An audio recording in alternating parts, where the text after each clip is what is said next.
Morning students. मैं आप लोगों के सामने एक ऐसा वीडियो लेकर आई हूँ जिससे आप लोगों को इतिहास पढ़ने में बहुत ही सहूलियत हो। इस वीडियो का नाम है डाउट्स क्लियर इन हिस्ट्री। इस वीडियो में आज जो मैं अपना पहला लेसन लेकर आई हूँ वह है बीसी और एडी के बीच में जो हम लोगों को कंफ्यूजन होता है उसके बारे में। देखिए, जब भी हम लोग इतिहास पढ़ते हैं, प्राचीन इतिहास खासकर, तो उसमें हर जगह बीसी लिखा रहता है या ईसा पूर्व लिखा रहता है। और फिर जब हम लोग मध्यकालीन इतिहास में आते हैं या फिर आधुनिक इतिहास में आते हैं तो वहाँ पर हम लोगों को ईस्वी सन लिखा रहता है। ये दोनों चीज़ें जो है अक्सर बहुत ज़्यादा हम लोगों को कंफ्यूज करती है, खासकर तब जब हम लोग किसी एक किताब में पढ़ते हैं कि हड़प्पा सभ्यता जो है वो 500 ईसा पूर्व की है और किसी अन्य किताब में पढ़ते हैं कि हड़प्पा सभ्यता जो है 2500 साल पुरानी है, तो हम ये नहीं समझ पाते हैं कि आखिर इन दोनों किताबों में से सही कौन है। लेकिन बात ये है कि सही दोनों ही है। एक में जो है वो आधुनिक काल से उसको कैलकुलेट करके बताया गया है और एक में जो है उसको प्राचीन काल के अनुसार ही बताया गया है। तो इस तरह के जो भी कन्फ्यूज़न है उन कन्फ्यूज़न को दूर करने के लिए आज मैं आप लोगों के सामने ये वीडियो लेकर आई हूँ। देखिए, हमारे यहाँ जो इतिहास है उसको बेसिकली दो भाग में बांटा गया है। एक है ईसा के पूर्व यानी कि बीसी बिफोर क्राइस्ट, और दूसरा है एनो डोमिनी यानी कि ईस्वी सन एडी। ईसा पूर्व का मतलब है कि ईसा का जन्म यानी कि ईसा मसीह के जन्म के पहले का इतिहास, और ईस्वी सन का मतलब है कि ईश्वर का वर्ष अर्थात ईसा मसीह के जन्म के बाद का इतिहास।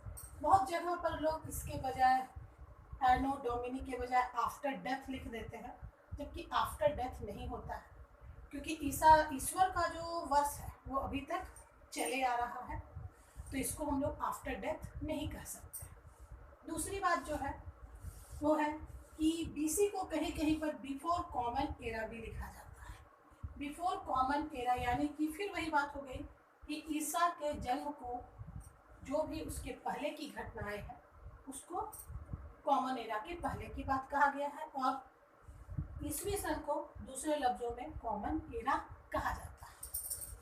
देखिए, जब भी हम लोग कोई कैलकुलेशन करते हैं तो ईस्वी सन और ईसा पूर्व में जो हमारी घटनाएं होती हैं उनका जो वर्ष है वो अलग तरीके से बढ़ता है। जैसे कि जब हम लोग ईस्वी सन में बढ़ते हैं तो जो भी हमारा साल होता है उसमें एक जुटते चला जाता है। जैसे कि अभी है 2020 से के बाद आएगा 2021, उसके बाद आएगा 2022। ये बहुत कॉमन सा चीज़ है। ईस्वी सन में इसी तरह से आगे बढ़ते हैं। लेकिन जब हम लोग ईसा पूर्व की घटनाओं में आते हैं तो वहाँ पर जो है पुराने वो होते हैं माइनस की ओर बढ़ते हैं। जैसे कि मान लीजिए कि ये है 1000 वर्ष, तो 1000 वर्ष के पहला होगा 999, उसके पहले होगा 998। अब यहाँ जो 998 है वो 1000 से ज़्यादा पुराना होगा। अगर हम लोग इसको कैलकुलेट करते हैं तो देखिए एक बहुत ही सिंपल सा विधि है इसको कैलकुलेट करने का। जैसे कि मान लीजिए कि 500 बीसी है, इसको हम लोगों को आज के डेट में दर्शाना है। कैसे दर्शाएंगे?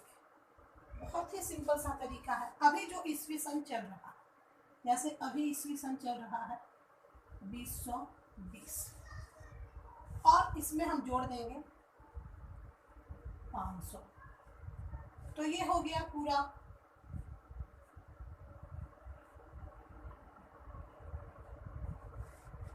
यानी कि अगर कोई घटना 500 बीसी की है तो आज के अनुसार वह 2520 वर्ष पहले घटी है। उसी तरह से जैसे हम लोग लिखते हैं कि गौतम बुद्ध का जो जन्म है वो 600 BC में हुआ।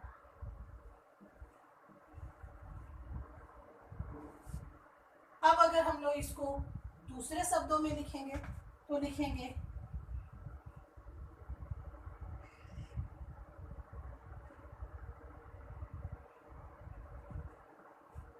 कि गौतम बुद्ध जो थे वह आज से 2620 वर्ष पहले हुए।